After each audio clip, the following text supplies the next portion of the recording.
Good morning friends. இந்த வீடியோவில் நம்ம ஜூலை மந்தோட கரண்ட் அஃபேர்ஸ் வீடியோ பார்ட் 5 வந்து பார்க்க போகிறோம். ஆல்ரெடி 4 பார்ட் வந்து நான் அப்லோட் பண்ணியிருக்கேன் ஜூலை மந்தோடது. யாராவது பார்க்கல அப்படின்னா மறக்காமல் போய் அதை பார்த்துட்டு இந்த வீடியோக்கு வாங்க, கண்டிப்பாக அவங்களுக்கு யூஸ்ஃபுல்லாக இருக்கும். ஃபஸ்ட்டு நியூஸ் என்ன அப்படின்னா, இந்தியாவில் அலோவ் பண்ண பேங்க்குகளுக்கு ரேட்டிங் தரக்கூடிய ஏஜென்சிஸ், இன்டர்நேஷ்னல் ஏஜென்சிஸ் அப்படின்னு 4 இருக்குது. ஸோ அந்த 4 என்னென்னு பார்த்தீங்க அப்படின்னா, ஃபிட்ச் ரேட்டிங்ஸ், மூடிஸ், அப்புறம் வந்து ஸ்டாண்டர்ட்ஸ் அண்ட் புவர்ஸ். ஓகேங்களா, ஸ்டாண்டர்ட் அண்ட் புவர்ஸ் அப்படிங்கிற ரேட்டிங் ஏஜென்சி 3 இருக்குது. ஓகேங்களா. ஸோ இப்போ புதுசாக ஆர்பிஐ வந்து இன்னொன்று அலோவ் பண்ணியிருக்கு, கேரெட்ஜ் குளோபல். ஓகேங்களா, ஞாபகம் வச்சுங்க. ஸோ இந்த பேசல் நார்ம்ஸ் அப்படிங்கிறது என்ன அப்படிங்கிறது தெரிஞ்சுக்கணும். பேசல் நார்ம்ஸ் அப்படிங்கிறது என்னென்னா, இப்போ உலகத்தில் ஒரு ஃபினான்ஷியல் ஸ்டெபிலிட்டியாக இருக்கணும், எல்லா கண்ட்ரியுமே ஃபினான்ஷியலாக ஸ்டேபிளாக இருக்கணும், எந்த ஒரு ஃபினான்ஷியல் க்ரைசிஸ் வரக்கூடாது அப்படின்னா பேங்க்கோட பெர்ஃபார்மன்ஸ் மற்ற விஷயங்கள் எல்லாம் ப்ராப்பராக இருக்கணும். ஓகேங்களா. ஸோ அதுக்கு வந்து ப்ராப்பராக கண்காணிச்சிட்டே இருக்கணும் பேங்க்கை. கரெக்டான விஷயத்துக்கு பணம் கொடுக்குறாங்களா, கரெக்டான வேலைகள் பண்ணுறாங்களா அப்படின்னு. ஸோ அப்படி வந்து பண்ணாமல் விட்டு கட்டுக்கடங்காமல் போயிடுச்சு அப்படின்னு வச்சுக்கோங்களேன், கண்டினியூஸாக பேங்க்ஸ் ஃபெயிலியர் ஆகுது அப்படின்னா இன்டர்நேஷ்னல் லெவலில் ஒரு ஃபினான்ஷியல் அன்சர்டனிட்டி அப்படிங்கிறது வரும், அது வந்து புரட்டி போட்டுரும். ஸோ அப்படி நடந்தது தான் வந்து 2008-2009 நடந்த ஒரு ஃபினான்ஷியல் க்ரைசிஸ். ஸோ அதுக்கப்புறம் தான் இந்த பேசல் 3 நார்ம்ஸ் அப்படிங்கிறதே வந்து கொண்டு வந்தாங்க. ஸோ இது வந்து ஸ்ட்ரிக்டான ஒரு ஆக்ஷன்ஸ் அப்படிங்கிறது, மெஷர்ஸ் அப்படிங்கிறது இருக்கும். எதுலன்னு பார்த்தீங்கன்னா சூப்பர்வைசரி, முக்கியமாக வந்து பார்த்தீங்க அப்படின்னா கேஷ் ரிசர்வ் வந்து கம்பல்சரி வச்சுருக்கணும் அப்படிங்கிற விஷயத்தில். ஸோ இந்த மாதிரி ஒரு சில விஷயங்களை வச்சு தான் வந்து இந்த கேர் ரேட்டிங்ஸ் இருக்கு இல்லையா, இந்த ரேட்டிங் ஏஜென்சிஸ் இருக்கு இல்லையா, இவங்கெல்லாம் வந்து ஏஏ, ட்ரிபிள் பி இந்த மாதிரி ரேட்டிங்ஸ் எல்லாம் தருவாங்க. ஸோ இந்த ரேட்டிங்ஸை வச்சுக்கிட்டு பேங்க்ஸ் வந்து பார்த்தீங்க அப்படின்னா லெண்டிங் பண்ணுறதும் சரி, ஏதாவது வெளியில் பெரிய அளவுக்கு கடன் வாங்கணுன்னாலும் சரி, இந்த ரேட்டிங்ஸ் அப்படிங்கிறது யூஸ்ஃபுல்லாக இருக்கும். ஸோ அதுக்காக தான். ஸோ நியூஸ் என்ன அப்படின்னா, இது வரைக்கும் இருந்த 3 ரேட்டிங் ஏஜென்சியை சேர்த்து இப்போ ஒன்று வந்து அலோவ் பண்ணியிருக்கு. ஓகேங்களா, 4 வந்து ரொம்ப முக்கியம். ஸோ இதில் வந்து கடைசியாக யார் ஜாயின் பண்ணாங்க அப்படின்னு அதிகமாக கேட்குற வாய்ப்பு இருக்குது, கேரெட்ஜ் குளோபல். ஓகே.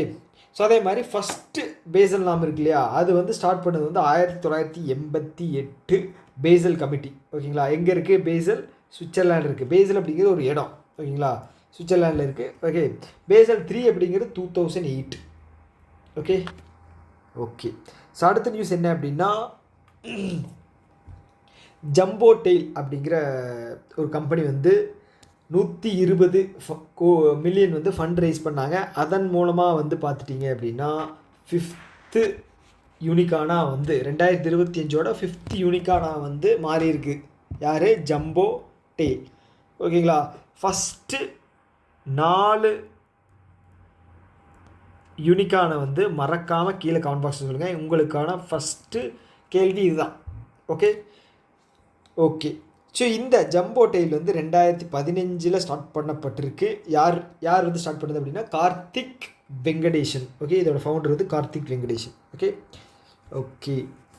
ஸோ யூனிகார்ன் அப்படிங்கிறது வந்து பார்த்திங்கன்னா இதோட மார்க்கெட் கேபிட்டலைசேஷன் வந்து மார்க்கெட் கேபிட்டலைசேஷன் அப்படிங்கிறது என்ன அப்படின்னா, இந்த கம்பெனியோட நம்பர் ஆஃப் ஷேர்ஸ் இருக்கு இல்லையா, நம்பர் ஆஃப் ஷேர்ஸ் இன்ட்டு ஒரு ஷேரோட வேல்யூ. ஒரு ஷேரோட வேல்யூ இன்ட்டு பண்ணிங்க அப்படின்னா உங்களுக்கு 1 பில்லியன் அப்படிங்கிற ஒரு வேல்யூ அப்படிங்கிறது வரணும். ஸோ இப்படி வருது அப்படின்னா அதை வந்து ரெகக்னைஸ் பண்ணுவாங்க என்ன அப்படின்னு, யூனிகார்ன் அப்படின்னு. இந்தியாவோட டாப் யூனிகார்ன் லிஸ்ட்டில் இருக்கிறது வந்து பார்த்தீங்க அப்படின்னா ஜெரோதா. இதோட ஹெட் சிஇஓ வந்து பார்த்தீங்க அப்படின்னா, ஃபவுண்டர் வந்து பார்த்தீங்க அப்படின்னா நிகில் கமந்த்.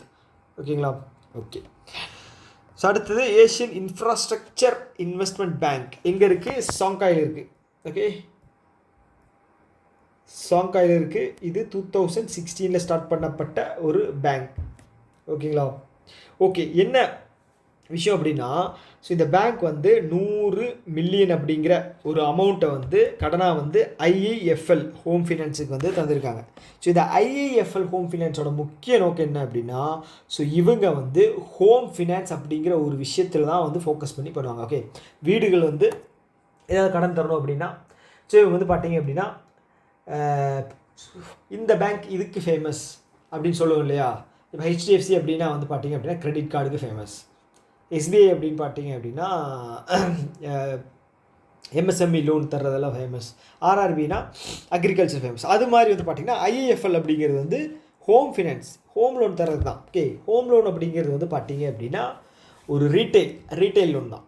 ஓகே, அதனால் வந்து இது இம்ப்ரூவ் பண்ணணும் அப்படிங்கிறதுக்காக வந்து ஒரு 100 மில்லியன் அப்படிங்கிற ஒரு ஃபண்ட் அப்படிங்கிறத தந்திருக்காங்க. Okay, IAFL. ஸோ இந்த ஐஏஎஃப்எல் வந்து ஸ்டார்ட் பண்ணது வந்து 2006 ஸ்டார்ட் பண்ணியிருக்காங்க. குருகிராம் ஹரியானாவில் இருக்குது.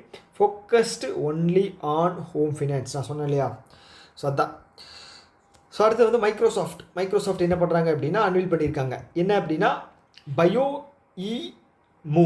ஓகே, பயோஇமூ அப்படிங்கிற ஏஐ சிஸ்டம் அப்படிங்கிற ஒரு இனிஷியேட்டிவ் இதை வந்து லான்ச் பண்ணியிருக்காங்க. ஒரு ப்ரோக்ராம் வந்து லான்ச் பண்ணியிருக்காங்க. ஸோ இதன் மூலமாக வந்து பார்த்திங்க அப்படின்னா ஹியூமனோட ப்ரோட்டீன் பிஹேவியரை வந்து ஸ்டடி பண்ணுறதுக்கு வந்து யூஸ் ஆகுதான்.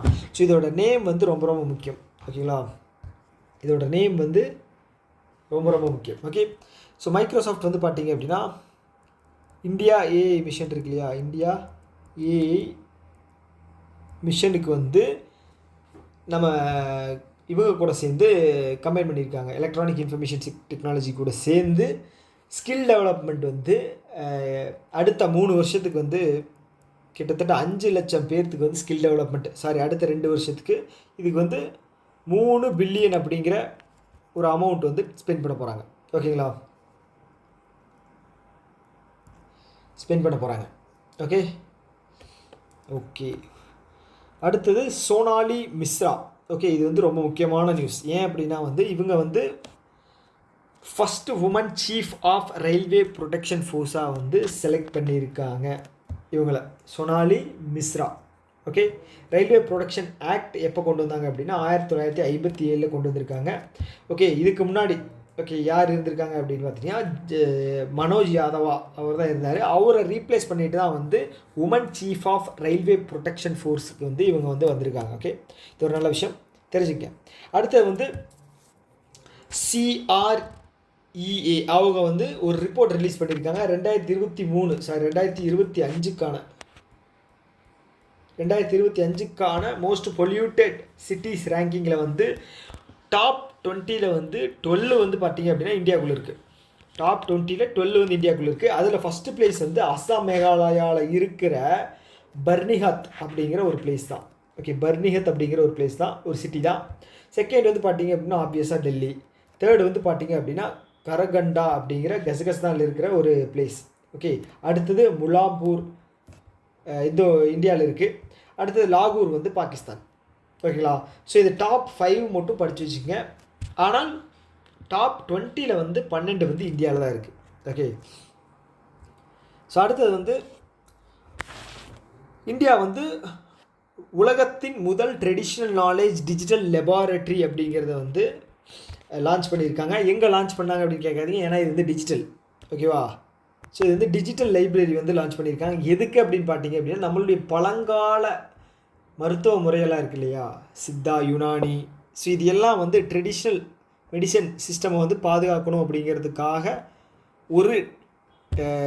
ஒரு டிஜிட்டல் லைப்ரரி தான் வந்து இது பண்ணியிருக்காங்க. இது வந்து ஏஐ பவர் பண்ண, ஏஐ பேக் பண்ண ஒரு டிஜிட்டல் லைப்ரரி, ஒரு நல்ல விஷயம். ஓகேங்களா? ஸோ அவ்வளோதான். அடுத்தது மினிஸ்ட்ரி ஆஃப் ஃபினான்ஸ் வந்து ரீசெண்டாக ட்ரேடு ஃபெசிலிட்டேஷன் கான்ஃபரன்ஸ் அப்படிங்கிறத நியூ டெல்லியில் கண்டக்ட் பண்ணியிருக்காங்க.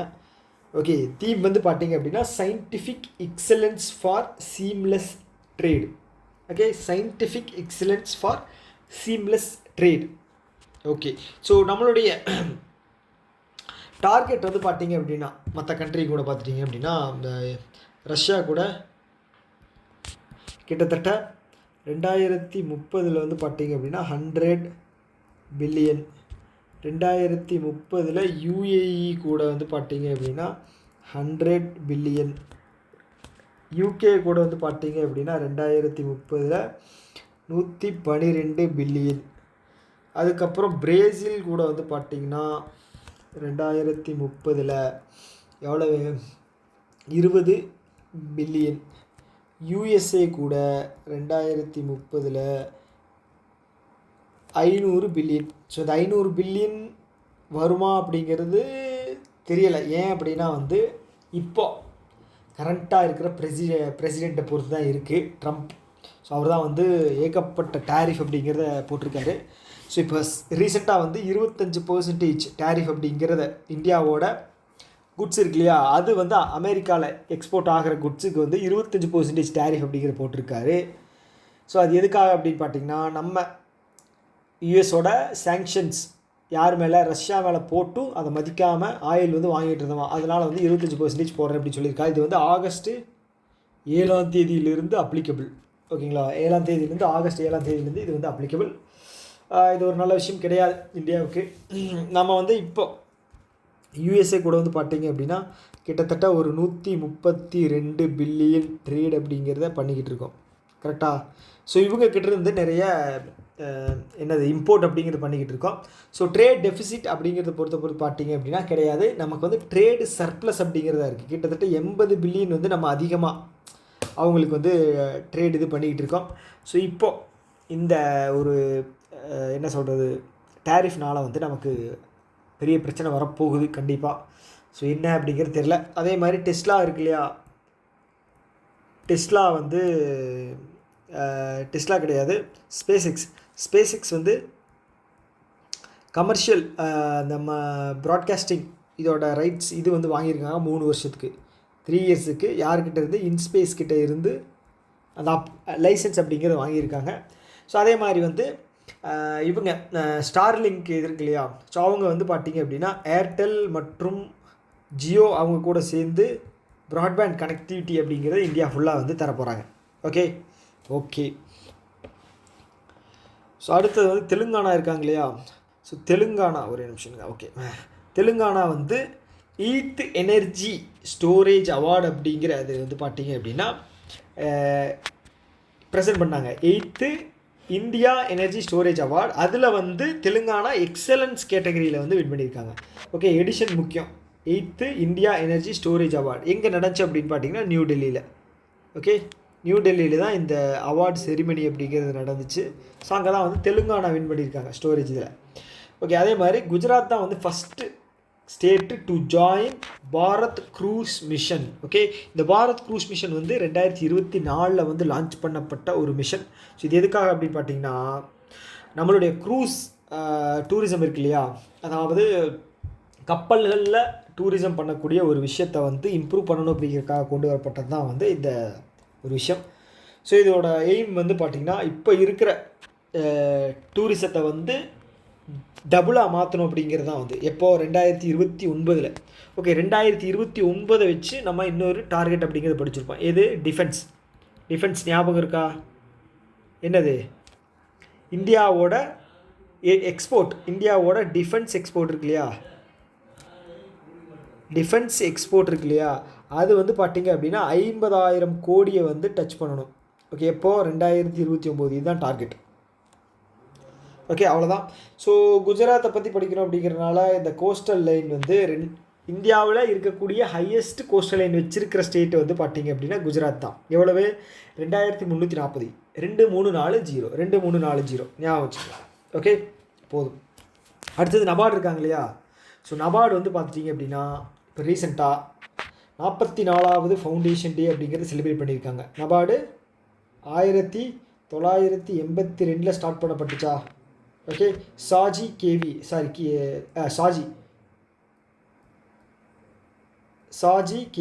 அவர் தான் வந்து சேர்மன். ஓகே, ஸோ இப்போது இந்த ஃபவுண்டேஷன் டே செரிமனி வந்து பார்த்திங்க அப்படின்னா சென்னையில் நடந்துச்சு. எப்போது? 12th ஜூலை. ஸ்டார்ட் பண்ணது தான் வந்து 12th ஜூலை 1982. இதுதான் செரிமனி வந்து 12th ஜூலையில் தான் நடந்துச்சு. எங்கேன்னு பார்த்தீங்க அப்படின்னா சென்னையில் நடந்துச்சு. 1982 நான் சொன்ன மாதிரி வந்து நடந்துச்சு இல்லையா. ஓவர் சவுண்டாக இருக்குது வெளியில். ஓகே, ஸோ இந்த இதில் வந்து பார்த்திங்கன்னா ரூரல் டெக் கோ லேப் அப்படிங்கிற போர்ட்டல் வந்து லான்ச் பண்ணியிருக்காங்க. எதுக்காக அப்படின்னு பார்த்தீங்கன்னா, இந்த ஸ்டார்ட் அப்ஸ் இருக்கு இல்லையா, ஸோ அவங்கள வந்து கொலாபரேட் பண்ணி அவங்களுக்கான என்ன சொல்கிறது ரூரல் சைடு வந்து ஸ்டார்ட் அப்போட இன்வால்மெண்ட்டை வந்து அதிகம் பண்ணணும். ஸ்டார்ட் அப்ஸ் வந்து நிறைய நம்பர் ஆஃப் ஸ்டார்ட் அப்ஸை வந்து இன்க்ரீஸ் பண்ணணும் அப்படிங்கிறதுக்காக ஒரு விஷயத்தை வந்து கொண்டு வந்தது தான் வந்து இந்த விஷயம். ஓகே, ஸோ இது வந்து பார்த்திங்க அப்படின்னா ஃபார்மர் ப்ரொடியூசிங் ஆர்கனைசேஷன் இருக்கு இல்லையா, ஸோ இது வந்து 2003. ஸோ இது வந்து ஃபார்மிங் செக்டார்ஸுக்கு ஓகே, அக்ரிகல்ச்சர் செக்டார்ஸுக்கு கொண்டு வரப்பட்ட ஒரு முக்கியமான initiative farmer producing organisation. So நம்மளுடைய டார்கெட் வந்து பார்த்திங்க அப்படின்னா 10,000 ஃபார்மர் ப்ரொடியூசிங் இதை வந்து ஆர்கனைசேஷன் வந்து ஃபார்ம் பண்ணோம். ஆனால் நம்ம அச்சீவ் பண்ணிட்டோம். டார்கெட் வச்சுருந்தது வந்து பார்த்திங்கன்னா 2027 to 28 வரைக்கும் வச்சுருந்தோம். ஓகே, ஸோ இதுக்காக பட்ஜெட் எவ்வளோ ஒதுக்கியிருந்தாங்க அப்படின்னா 65 கோடி 6,865 crore அப்படிங்கிற ஒரு பட்ஜெட் தான் வந்து அனௌன்ஸ் பண்ணியிருந்தாங்க. ஸோ அதுக்கு முன்னாடியே வந்து நம்ம வந்து இதை அச்சீவ் பண்ணிட்டோம். ஓகே, ஸோ 44வது ஃபவுண்டேஷன் டே அப்படிங்கிறத ஞாபகம் வச்சுக்கோங்க. அவ்வளோதான். ஸோ அடுத்தது எக்ஸிம் பே, ஃபோன்பே மாதிரி இவங்க வந்து எக்ஸிம் பே. ஸோ இது வந்து பெங்களூரை சேர்ந்த ஒரு ஃபின்டெக் கம்பெனி. ஸோ என்ன பண்ணியிருக்காங்க அப்படின்னா cross border payment aggregator licence அப்படிங்கிறத வாங்கியிருக்காங்க.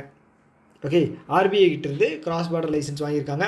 ஸோ இதோட ஒரிஜினல் ஹெட் குவார்ட்டர்ஸ் வந்து பார்த்திங்க அப்படின்னா சிங்கப்பூரில் இருக்குது. இந்தியாவோடது வந்து பார்த்திங்க அப்படின்னா பெங்களூரில் இருக்குது. ஓகேங்களா?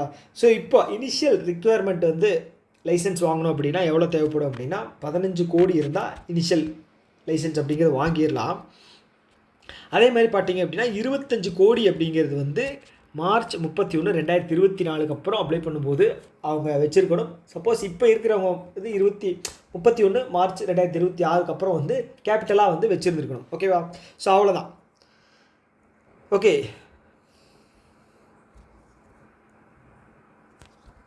அவ்வளோதான். அடுத்தது ஜப்பான் இருக்கு இல்லையா, ஜப்பானை சேர்ந்த எஸ்எம்பிசி என்ன பண்ணியிருக்காங்க அப்படின்னா ஆல்ரெடி ஒரு 13% to 20% அளவுக்கு ஷேர் வந்து எஸ் பேங்க்கில் வாங்கியிருந்தாங்க. ஓகே, இப்போ அடிஷ்னலாக வந்து ஒரு 5%, அதாவது கரெக்டாக சொல்லணும்னா 4.9% ஷேர் வந்து எஸ் பேங்க்கில் வாங்கியிருக்காங்க. ஓகே, அவ்வளோதான் விஷயம். எஸ் பேங்கோட எம்டி அண்ட் சிஇஓ யாருன்னு பார்த்தீங்க அப்படின்னா இப்போ கரண்ட்டாக இருக்கிறது பிரசாந்த் குமார். ஓகே, பிரசாந்த் குமார் இவர் வந்து ஒரு 6 மாதத்துக்கு வந்து எக்ஸ்டெண்ட் பண்ணியிருக்காங்க. ஓகே, அடுத்தது இந்த டெஸ்லா இருக்கு இல்லையா, டெஸ்லாவோட கார் வந்து இந்தியாவுக்குள்ளே வரப்போகுது.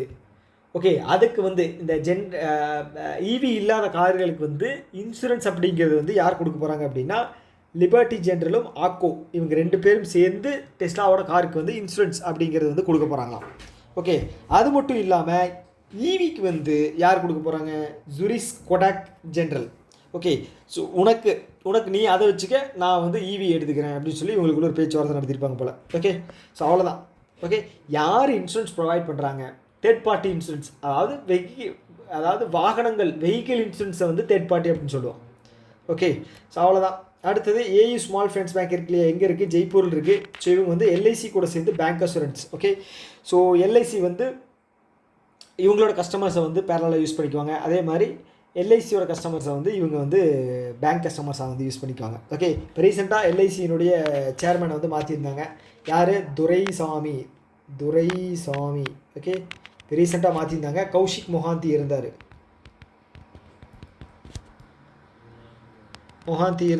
அவரை வந்து ரீப்ளேஸ் பண்ணிட்டு தான் வந்து இவர் இப்போது துரைசாமி அவர் வந்திருக்காரு. ஓகேங்களா? ஓகே, அடுத்தது வந்து ஹோல்சேல் ப்ரைஸ் இண்டெக்ஸ் இருக்கு இல்லையா. ஸோ இது யார் ரிலீஸ் பண்ணுவா, டிபிஐஐடி ரிலீஸ் பண்ணுவாங்க. எவ்ரி மந்த் வந்து இது ரிலீஸ் பண்ணாங்க. ஓகே, டிபிஐடி எதுக்கு கீழே வருது, காமர்ஸ் மினிஸ்ட்ரி கீழே வருது. அதே மாதிரி வந்து ரீட்டைல் கன்சியூமர் ப்ரைஸ் இண்டெக்ஸ் இல்லையா, அது வந்து பார்த்தீங்க அப்படின்னா என்எஸ்ஓ தான் ரிலீஸ் பண்ணாங்க. ஓகேவா? ஸோ இது என்ன சொல்லியிருக்காங்க அப்படின்னா ஹோல்சேல் ப்ரைஸ் இண்டெக்ஸ் வந்து டிஸ்இன்ஃப்ளேஷனுக்கு போயிடுச்சு 0.1%, அதுவும் மைனஸில். ஓகே, அதே மாதிரி வந்து பார்த்திங்கன்னா 2.58 அப்படிங்கிறது வந்து நமக்கு இது பேர் என்ன, கன்சியூமர் ப்ரைஸ் இண்டெக்ஸ். இது எதுக்கு அப்படின்னு பார்த்தீங்கன்னா ஜூன் மந்த்துக்கான ஒரு இன்ஃப்ளேஷன். ஸோ இதை கருத்தில் வச்சுக்கிட்டு தான், இதை வந்து மைண்டில் வச்சுக்கிட்டு தான் வந்து ஆர்பிஐ வந்து ரெப்போ கம்மி பண்ணாங்க, மானிட்டரி பாலிசியில் ரெப்போ கம்மி பண்ணாங்க. அப்புறம் வந்து பார்த்திங்கன்னா கேஷ் ரிசர்வ் ரேஷியோ வந்து பார்த்திங்க அப்படின்னா 4% கம்மி பண்ணாங்க. ஸோ இதன் மூலம் வந்து பார்த்திங்கன்னா 2.5 லட்சம் கோடி வந்து பார்த்திங்க அப்படின்னா லிக்விடிட்டியாக வந்து மக்கள் கையில் போகும். ஸோ அப்படி மக்கள் கையில் போகுது அப்படின்னா செலவு பண்ணாங்க அப்படின்னா கன்சியூமர் ப்ரைஸ் இண்டெக்ஸ் வந்து கிட்டத்தட்ட ஒரு 4 to 6 வந்துச்சு அப்படின்னா ஒரு க்ரோத் அப்படிங்கிறது நமக்கு கிடைக்கும். ஓகே, அதுதான் ஜிடிபி இன்க்ரீஸ் ஆகணும். இப்போ ஜிடிபி வந்து பார்த்திங்க அப்படின்னா நம்மளோடது 6 to 6.2 to 6.6 இந்த ரேஞ்சுக்குள்ளே தான் எல்லாரோட ப்ரிடிக்ஷனும் பார்த்திங்க அப்படின்னா இந்த ரேஞ்சுக்குள்ளே தான் இருக்கும். ஏன் அப்படின்னா வந்து செலவு பண்ணுறது கம்மியாயிடுச்சு, அதனால் வந்து க்ரோத்தும் வந்து கம்மியாயிடுச்சு. அவ்வளோதான் விஷயம். ஓகே. ஸோ இங்கே பார்த்துட்டீங்க அப்படின்னா நம்ம சொன்னோம் இல்லையா, MD and CEO of LIC யார்? துரைசாமி சித்தார்த் மொஹாந்தி. ஸோ நான் கௌஷிக் மொஹாந்தின்ட்டேன். கௌஷிக் மொஹாந்தி வந்து நம்மளோட கரியர் டிஃபைனர் சேனலோட ஃபவுண்டர். மாற்றி சொல்லிட்டேன், சித்தார்த் மொஹாந்தி. மொஹாந்தி. ஸோ எல்லாரோட பேரும் அந்த லாஸ்ட் நேம் வந்து ஒரே மாதிரி இருக்குது. ஷர்மான்னு ஆரம்பிக்குது, குப்தா, அப்புறம் என்ன மேனன். ஸோ இப்படி வைக்கிறதுனால கன்ஃபியூஸ் ஆகுது. இதுக்காகவாது பேரை வந்து கரெக்டாக வைங்கய்யா, இல்லை சிங்கிள் பேராக வைங்க. அடுத்தது வந்து ஹேமந்த் ரூபானி. ஸோ இவங்க வந்து நியூ சிஇஓவாக வந்து Hindustan coca cola beverages. So இது வந்து பார்த்திங்கன்னா எஃப்எம்சிஜி கம்பெனி. ஸோ இதோட நியூ சிஇஓவாக வந்து ஹேமந்த் ரூபானி அவங்கள வந்து அப்பாயின்ட் பண்ணியிருக்காங்க. ஸோ அதே மாதிரி ரீசெண்டாக வந்து ஒரு வருஷம் டென்யூரை வந்து எக்ஸ்டெண்ட் பண்ணியிருக்காங்க. என்டிபிசியினுடைய சிஎம்டியாக இருக்கக்கூடிய குர்தீப் சிங் அவரோட டென்யூரை வந்து 1 இயருக்கு வந்து எக்ஸ்டெண்ட் பண்ணியிருக்காங்க. நல்ல விஷயம். என்டிபிசி இருக்காங்க இல்லையா, ஸோ அதனுடைய டார்கெட் இயர் வந்து பார்த்தீங்க அப்படின்னா 2032 60 GW டார்கெட். ஓகே. ஐஓசிஎல் இருக்கு இல்லையா, ஸோ இதோட நெட் ஜீரோ இயர் என்ன? 2046. அதே மாதிரி பிபிசிஎல் இதனோட நெட் ஜீரோ டார்கெட் இயர் வந்து 2040. State Bank of India, so இதனுடைய டார்கெட் இயர் என்ன? 2055. ஸோ உங்களுக்கான 2வது கேள்வி, பேங்க் ஆஃப் பரோடா இருக்காங்க இல்லையா, ஸோ இவங்களுடைய டார்கெட் இயர் ஓகே இதில் நெட் ஜீரோவில் வந்து எவ்வளோ அப்படிங்கிறது சொல்லுங்கள். ஸோ இப்போ ரீசெண்டாக வந்து 2 பேங்க் ஓகேங்களா, ஸோ 2 பேங்க் கிடையாது, கனரா பேங்க். நான் ஒன்று சொல்லிடுறேன். ஃபஸ்ட்டு வந்து எஸ்பிஐ, செகண்ட் வந்து கனரா பேங்க். ஸோ என்ன பண்ணியிருக்காங்க அப்படின்னா, மினிமம் பேலன்ஸ் மெயின்டைன் பண்ண வேண்டாம் சேவிங்ஸ் அக்கௌண்ட்டில் அப்படின்னு சொல்லி இது பண்ணிட்டாங்க. நோ மினிமம் பேலன்ஸ் அப்படின்னு சொல்லிட்டாங்க 2 பேங்க்கும். இன்னொரு பேங்க் வந்து சொல்லியிருக்காங்க, அது வந்து உங்களுக்கு 3வது கேள்வி. அது எந்த பேங்க் அப்படிங்கிறத கீழே கமெண்ட் பாக்ஸில் சொல்லுங்கள். ஓகே. அடுத்தது கர்நாடகா பேங்க் இருக்கு இல்லையா, அதனுடைய இன்டர்ம் அதுக்கு முன்னாடி யார் இருந்தாங்கன்னு பார்த்தீங்கன்னா ஹரிஹர சர்மா எம்டி அண்ட் சிஇஓவாக இருந்தார். ஹரிஹர சர்மா அவர் வந்து ரிசைன் பண்ணிட்டார். ஓகே. ஸோ தற்காலிகமாக ஒரு 3 மாதத்துக்கு வந்து பார்த்தீங்க அப்படின்னா ராகவேந்திரா பாட் அவர் தான் வந்து அப்பாயிண்ட் பண்ணியிருக்காங்க. Raghavendra Bhat okay, interim MD and சிஇஓவா கர்நாடகா பேங்க்குக்கு. ஓகே, ஞாபகம் வச்சுக்குங்க போதும். ஸோ அடுத்த அப்பாயின்மெண்ட் வந்து பார்த்தீங்கன்னா கவர்னர் இருக்காங்க இல்லையா, 3 ஸ்டேட்டோட கவர்னரை வந்து சேஞ்ச் பண்ணியிருக்காங்க. ஓகே, யார் சேஞ்ச் பண்ணியிருக்காங்க, இதுக்கு முன்னாடி யார் இருந்தாங்க அப்படிங்கிறத ஞாபகம் வச்சுக்கணும். ஓகே, ஃபஸ்ட்டு வந்து கோவா யார் இருந்தாங்க, ஸ்ரீதரன் பிள்ளை இருந்தாங்களா. ஸோ அவரோட டென்யூர் முடிஞ்சிருச்சு. இப்போது அவருக்கு பதிலாக அசோக் கஜபதி ராஜு ஓகே அவர் அப்பாயிண்ட் பண்ணியிருக்காங்க. அடுத்தது லடாக்கில் வந்து பிடி மிஸ்ரா இருந்தாரா, ஸோ அவரை ரீப்ளேஸ் பண்ணிவிட்டு கவீந்தர் குப்தா லடாக். அடுத்தது ஹரியானாவோட நியூ கவர்னராக வந்து அஸ்வினி குமார் கோஷ். ஓகே, அவர் யார் ரீப்ளேஸ் பண்ணுறாரு அப்படின்னா பண்டாரு தத்தாத்ரியா இவர் தான் ரீப்ளேஸ் பண்ணுறாரு. இதனுடைய இதை வந்து பார்த்தீங்க அப்படின்னா நம்மளுடைய பிரசிடெண்ட் தான் வந்து இது பண்ணி வச்சுருக்காங்க, அப்பாயின்மெண்ட் பண்ணி வச்சுருக்காங்க. ஸோ இதுக்கு முன்னாடி வந்து நம்மளுடைய ஜக்தீப் தங்கர் இருக்கார் இல்லையா, அவர் யார் 14வது வைஸ் பிரசிடெண்ட். ஓகே, அவர் வந்து ரீசெண்டாக ரிசைன் பண்ணிட்டார். அதுக்கு பதிலாக ஒருத்தரை ஓகே ராஜ்யசபாவோட ஒரு ஹெட்டாக இருப்பார், அவரை வந்து போட்டிருந்தாங்க. அவரோட பேர் என்ன அப்படிங்கிறத வந்து கீழே கமெண்ட் பாக்ஸில் சொல்லுங்கள். உங்களுக்கு 4வது கேள்வி. ஓகே, அடுத்தது சுபான்சு சுக்லா இருக்கார் இல்லையா, ஸோ அவர் வந்து எக்ஸாம் மிஷனில் ஒரு 18 நாள் ட்ராவல் பண்ணி எங்கே போனார், ஸ்பேஸுக்கு போனார். அங்கே போய் நிறைய எக்ஸ்பெரிமெண்ட்ஸ் எல்லாம் பண்ணியிருக்காரு. இது எதுக்கு உதவும் அப்படின்னு பார்த்தீங்கன்னா நம்மளுடைய 2027 இருக்கக்கூடிய ககன்யான் மிஷன் மனிதர்களுக்கு அதாவது இது ஸ்பேஸுக்கு மனிதர்களை அனுப்பக்கூடிய ஒரு ப்ராஜெக்ட். ஓகே, இதில் வந்து இவர் தான் லீட் பண்ண போகிறாரு. ஸோ இவர் கூட போன ஆட்கள் வந்து பார்த்திங்க அப்படின்னா 3 பேர். ஸோ யாருன்னு பார்த்தீங்கன்னா போலந்து நாட்டை சேர்ந்தவங்க, ஹங்கேரி நாட்டை சேர்ந்த ஒரு ஆள், அதுக்கப்புறம் யூஎஸ்ஏ, அதுக்கப்புறம் நம்ம ஆள் இந்தியாவை சேர்ந்த ஒரு ஆள். ஓகே, 4 பேர் போயிருக்காங்க, கிட்டத்தட்ட 18 நாள் இது. ஓகே, இவர் தான் வந்து இந்தியாவிலிருந்து போகிற செகண்ட் பர்சன் ஸ்பேஸுக்கு. ஓகே, அடுத்தது யாருக்கு அடுத்தது அப்படின்னு பார்த்தீங்கன்னா ராகேஷ் சர்மா இவருக்கு அடுத்ததாக. ஓகே, ஸோ நம்மளுடைய 2040 மிஷன் வந்து பார்த்திங்கன்னா 3க்கு மனிதர்களை அனுப்பக்கூடியது. ஓகேங்களா, 3க்கு. ஆனால் 2030 வந்து யூஎஸ்ஏ வந்து மார்ஸுக்கே வந்து மனுஷங்களை அனுப்புகிறாங்களாம். மார்ஸுக்கே வந்து மனுஷங்களை அனுப்புகிறாங்களாம். ஓகே, இப்போ ரீசெண்டாக கூட சின்ன வயசில் ஒரு 24 வயசு ஒரு பொண்ணை வந்து இதுக்கான ட்ரைனிங்கில் வந்து இன்வால்வ் ஆகிற யங்கஸ்ட் பர்சனாக வந்து இருந்தாங்க. ஓகே, அவ்வளோதான்.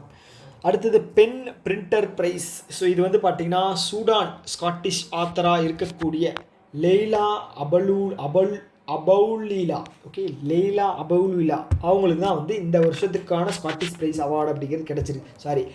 பென் பிரிண்டர் ப்ரைஸ் அப்படிங்கிறது கிடச்சிருக்கு. இது யூகே கவர்மெண்ட் தரக்கூடிய ஒரு விருது.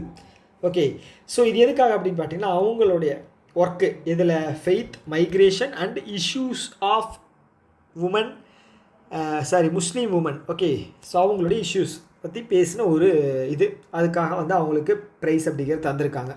ஓகே, ஸோ இந்தியாவினுடைய 2வது லார்ஜஸ்ட் கேபிள் ஸ்டேடு பிரிட்ஜு எங்கே? சிவமொக்கா கர்நாடகாவில் இருக்குது. 470 கோடி செலவில் வந்து இதை வந்து கட்டியிருக்காங்க. இதுதான் வந்து இந்தியாவினுடைய 2வது longest cable stayed bridge. Okay, கர்நாடகாவில். ஃபஸ்ட்டு வந்து பார்த்திங்க அப்படின்னா துவாரகாவில் இருக்கக்கூடிய Sudarshan Setu bridge. Okay, Sudarshan Setu bridge இது 2.32 கிலோமீட்டர் தூரத்தில் இருக்கிறது. அடுத்தது வந்து இந்தியாவினுடைய முதல் ரோல் ஆன் ரோல் ஆஃப் அப்படின்னா தண்ணீரிலும் செல்லும் தரையிலும் போகும் அந்த டைப்பில் இருக்கக்கூடிய ஒரு ஃபெரி அவங்க தான் வந்து அதுதான் வந்து லான்ச் பண்ணியிருக்காங்க. எங்கே அப்படின்னா Mandovi river. Okay, Mandovi river எங்கே இருக்குது? கோவாவில். ஸோ கோவாவில் வந்து டூரிசம் அதிகமாக இருக்கு இல்லையா? ஸோ அது வந்து பெருசாக யூஸ் ஆகும் அப்படின்னு சொல்லி லான்ச் பண்ணாங்களா என்னன்னு தெரில. ஸோ இது வந்து லான்ச் பண்ணியிருக்காங்க, படித்து வச்சுக்கோங்க. ஓகே, அடுத்தது வந்து பார்த்திங்கன்னா மினிஸ்ட்ரி ஆஃப் பவர் என்ன பண்ணியிருக்காங்க அப்படின்னா அசிஸ்டன்ஸ் இன் டெப்ளாயிங் எனர்ஜி எஃபிஷியன்ட் டெக்னாலஜிஸ் இன் இண்டஸ்ட்ரியல் எஸ்டாப்ளிஷ்மெண்ட் ஸ்கீம் அப்படிங்கிற ஒன்று வந்து லான்ச் பண்ணியிருக்காங்க. ஸோ இது என்ன அப்படின்னா ஒரு என்ன சொல்கிறது, ஸோ இந்த காஸ்ட் எலிஜிபிள் டெக்னாலஜிஸில் இருக்கக்கூடிய கேட்டகரியில் வரக்கூடிய இண்டஸ்ட்ரீஸுக்கு வந்து இவங்க மினிஸ்ட்ரி ஆஃப் பவர் வந்து ஒரு 30% கிராண்ட், அதாவது லோன் சப்சிடி வந்து தந்து அவங்களோட இதை வந்து என்ன சொல்கிறது டெக்னாலஜிக்கலாக இப்போ இருக்கிற ட்ரெண்டுக்கு தகுந்த மாதிரி எனர்ஜியை வந்து மேக் பண்ணுற மாதிரி கொண்டு வர போகிறாங்க. ஓகே, ஸோ இதோட அப்ஜெக்டிவ் வந்து பார்த்திங்க அப்படின்னா எனர்ஜி அடாப்டேஷன் தான். ஓகே, அவ்வளோதான். ஸோ இன்றைக்கி இதோட நம்ம ஸ்டாப் பண்ணிக்கலாம். ஓகே, இந்த வீடியோ பற்றின கருத்துக்கள் வந்து கீழே உங்களோட கருத்துக்கள் ஏதாவது இருக்குது அப்படின்னா கீழே கமெண்ட் பாக்ஸில் சொல்லுங்கள். கண்டிப்பாக நான் அதை பற்றின கன்சிடரேஷன் அப்படிங்கிறது என் சைட்லேருந்து கண்டிப்பாக எடுத்து அதுக்கான வழிகளை வந்து நான் பார்ப்பேன். ஓகே, இன்னொரு வீடியோ மீட் பண்ணலாம். Tata, bye bye.